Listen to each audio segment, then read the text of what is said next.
Predictions ng The Simpsons tungkol sa China. Ang The Simpsons ay isa sa longest-running animated television shows sa Amerika, ngunit bukod sa pagiging comedy series, naging sentro rin ito ng maraming usapan dahil sa mga eksenang sinasabing tila nahulaan ang ilang pangyayari sa totoong buhay. Kabilang sa mga nagkatotoo daw ay ang pagkapanalo ni Donald Trump bilang Pangulo ng Estados Unidos, ang pag-usbong ng smartwatches, ang lumalaking tensyon sa Taiwan at South China Sea, ang pag-angat ng China at ang lumalalang sigalot sa pagitan ng China at Amerika. Dahil dito, marami ang naniniwala na ang The Simpsons ay hindi lamang isang comedy show, kundi isa ring misteryosong crystal ball ng hinaharap. Kaya narito ang 10 predictions ng The Simpsons tungkol sa China, pang-10. Made in China. Isa sa mga madalas iugnay sa The Simpsons ay ang pag-usbong ng China bilang sentro ng pandaigdigang pagmamanupaktura. Sa ilang episodes, makikita ang iba't ibang produktong may label na Made in China. Noong panahong ipinalabas ang mga eksenang ito, marami pa ang nag-uugnay sa China sa murang produkto. Ngunit paglipas ng mga taon, naging isa ang China sa pinakamalaking manufacturing hub sa mundo. Mula sa electronics hanggang sa pang-araw-araw na gamit, halos bawat bansa ay umaasa sa mga produktong gawa rito. Dahil dito, may mga netizens na nagsasabing tila nauna itong naipakita ng palabas. Pang-siyam, mahigpit na pamamahala. Sa ilang episodes, inilalarawan ang China bilang isang bansang may mahigpit na kontrol ng pamahalaan. Bagamat bahagi ito ng political satire ng palabas, muling naging usap-usapan ang mga eksenang ito nang lumabas ang iba't ibang ulat tungkol sa censorship, internet restrictions, at online regulations sa mga sumunod na taon. Para sa ilan, isa lamang itong komentaryong pampolitika. Ngunit para naman sa iba, isa ito sa mga halimbawa ng di umano'y prediction ng The Simpsons. Pang-walo, Mao Zedong. Sa episode na Gugu Gaipan, tampok ang iba't ibang sanggunian tungkol kay Mao Zedong at sa kasaysayan ng China. Sa tuwing napag-uusapan ang modernong China at ang impluensya ng kasaysayan nito, madalas muling ibinabahagi ang episode sa social media. Ayon sa ilang viewers, nananatiling napapanahon ang mga komentaryong ipinakita rito, dahilan upang patuloy itong balikan kahit maraming taon na ang lumipas. Pang-7, Tiananmen Square. Isa sa mga pinaka-controversial na eksena sa Gugu Gaipan ay ang satirical na plaque tungkol sa Tiananmen Square. Sa tuwing muling nababanggit ang isyong ito sa international news, kasabay ding nagiging viral ang eksenang iyon. May ilan ang naniniwalang tila nahulaan ng palabas ang patuloy na pagiging sensitibo ng usaping ito, habang ang iba naman ay naniniwalang isa lamang itong political satire. Pang-6, tensyon sa Taiwan. Habang tumitindi ang usapin tungkol sa Taiwan sa mga nakaraang taon, marami ring netizens ang nagsimulang maghanap ng mga lumang Simpsons episodes na may kaugnayan sa China at Taiwan. May ilang eksena na iniuugnay ng internet sa kasalukuyang sitwasyon. Gayunpaman, karamihan sa mga ito ay interpretasyon lamang ng mga manonood at hindi tahasang ipinahayag sa palabas bilang isang hula.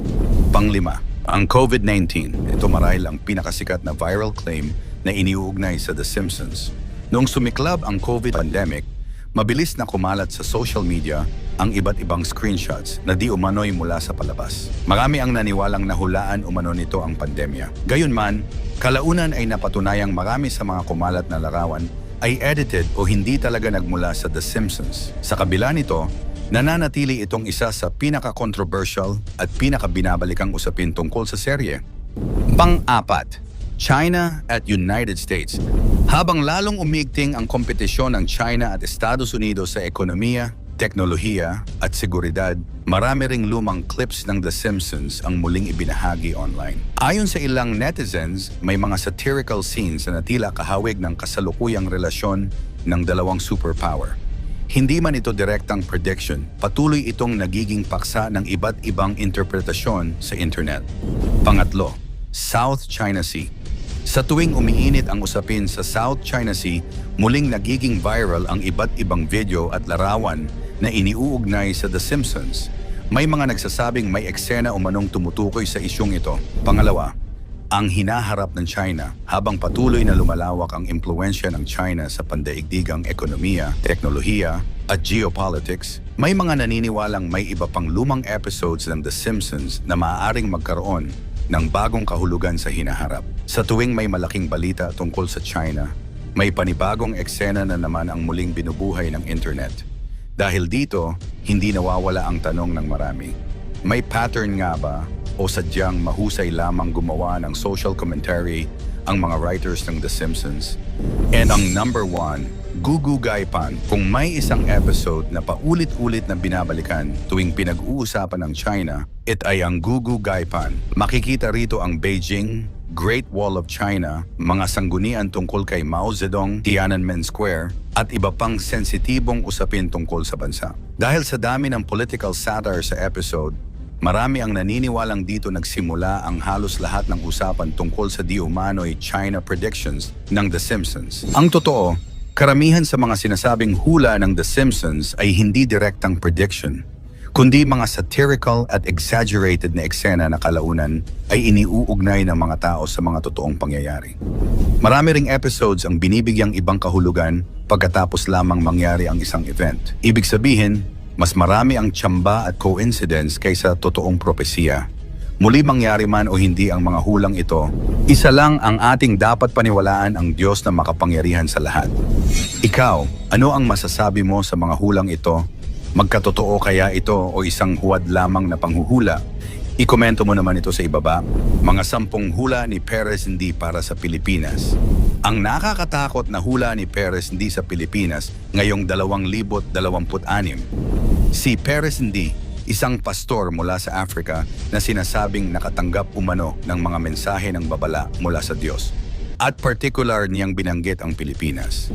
Makakaranas daw ang Pilipinas ng matitinding krisis sa politika, kalamidad at pangyayari na magsisilbing babala ng langit. Kaya narito ang 10 na nakakatakot na hula ni Perez hindi sa Pilipinas. Pang-10, isang babae umano ang mamumuno sa 2028. Isa sa mga pinakakapansin-pansing pahayag ni Perez ay ang kanyang paniniwalang isang babae umano ang magiging susunod na Pangulo ng Pilipinas sa halalan ng 2028. Bagamat wala siyang ibinigay na buong detalye kung paano ito mangyayari, sinabi niyang ito ang kanyang nakita sa kanyang pangitain.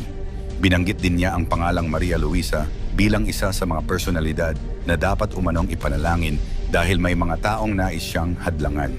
Pang-9, kalusugan ni First Lady Lisa Marcos. Sa kanyang mensahe ay binanggit din ni Perez ang umano'y nakita niyang issue sa kalusugan ni First Lady Lisa Marcos. Ayon sa kanya, may kaugnayan ito sa dibdib, paghinga at matinding pag-ubo. Dahil dito ay hinimok niya ang kanyang mga tagapakinig na ipanalangin ang kalusugan ng First Lady. Pang-8, babala kay Senate President Sherwin Gatchalian.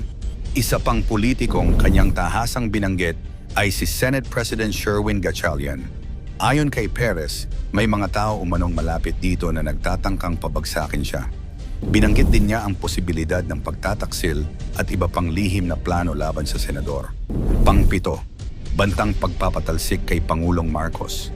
Ayon pa kay Perez, nakita rin umano niya ang mga lihim na pagkilos laban kay Pangulong Ferdinand Marcos Jr. Sinabi niyang may mga taong nagpaplano umanong alisin ito sa pwesto. Gayunman, idinagdag din niya na sa kanyang pananaw ay hindi magtatagumpay ang naturang plano. Pang-6, assassination attempt sa isang kilalang leader. Isa sa pinakamabigat na bahagi ng kanyang mensahe ay ang umano'y tangkang pagpatay laban sa isang lalaking leader sa Pilipinas. Hindi niya binanggit ang pangalan ng naturang personalidad, ngunit sinabi niyang kung mangyayari ito ay maaari umanong magdulot ng malawakang protesta, kaguluhan at matinding tensyon sa buong bansa. Pang-5, sunod-sunod na sunog at pagtaas ng krimen. Bukod sa mga usaping politikal, sinabi rin ni Perez na nakita niya ang sunod-sunod na sunog sa mga palengke, ilang gusali ng pamahalaan at iba pang establishmento. Ayon sa kanya, may ilan umano sa mga insidenteng ito na hindi aksidente kundi planado. Kasabay nito ay binanggit din niya ang umano'y pagtaas ng kidnapping, pamamaril, terorismo at iba pang mararahas na krimen. Pang-4, matinding lindol, pagputok ng bulkan on heatwave. Isa pa sa kanyang mga babala ay ang posibilidad ng malalakas na lindol, pagputok ng isang bulkan na iniuugnay niya sa Mount Apo at isang matinding heatwave. Ayon kay Perez, ang mga ito ay maaaring makaapekto sa iba't ibang bahagi ng bansa at magdulot ng pinsala sa mga komunidad. Bagamat wala siyang ibinigay na eksaktong petsa, sinabi niyang dapat pa ring maging handa ang bawat pamilya at makinig sa mga opisyal na babala ng mga kinaukulang ahensya sa oras ng sakuna. Pang-8, taggutom at krisis sa agrikultura. Matapos umano ang malawakang pagbaha ay sinabi ni Perez na nakita rin niya ang kakulangan sa pagkain at malaking pinsala sa sektor ng agrikultura. Ayon sa kanya, maaapektuhan ang produksyon ng mga gulay, palay at iba pang pangunahing pananim. Dahil dito ay maaaring tumaas ang presyo ng pagkain at magkaroon ng kakulangan sa supply sa ilang lugar. Pangalawa, malawakang pagbaha sa Pilipinas. Isa sa pinakamalaking bahagi ng kanyang mensahe ay ang umano'y matinding pagbaha na maaaring tumama sa Pilipinas. Inilarawan niya ito bilang mabilis na pagtaas ng tubig mula sa karagatan na maaaring makaapekto sa maraming lalawigan at lungsod. Ayon sa kanya, maaari itong magdulot ng malawakang pinsala sa mga tahanan, infrastruktura at kabuhayan ng maraming Pilipino. At ang number 1, ang panawagan ng pagsisisi at panalangin. Sa pinakahuling bahagi ng kanyang mensahe, sinabi ni Perez na ang pinakamahalagang mensahe sa lahat ng kanyang ibinahaging pangitain ay hindi ang takot, kundi ang panawagan sa panalangin at pagsisisi. Ayon sa kanya, naniniwala siyang maaaring hindi mangyari o mabawasan ang ilan sa mga sakunang kanyang nakita kung magkakaisa ang mga tao sa panalangin at paglapit sa Diyos. Mangyari man o hindi ang mga hulang ito, tandaan, ang tunay na kapangyarihan ay nasa Diyos, hindi sa mga manghuhula. Kung naniniwala ka na sa Diyos lamang ang magtiwala, i-type ang Amen sa comment section. I-like at i-share ang video. Salamat at God bless.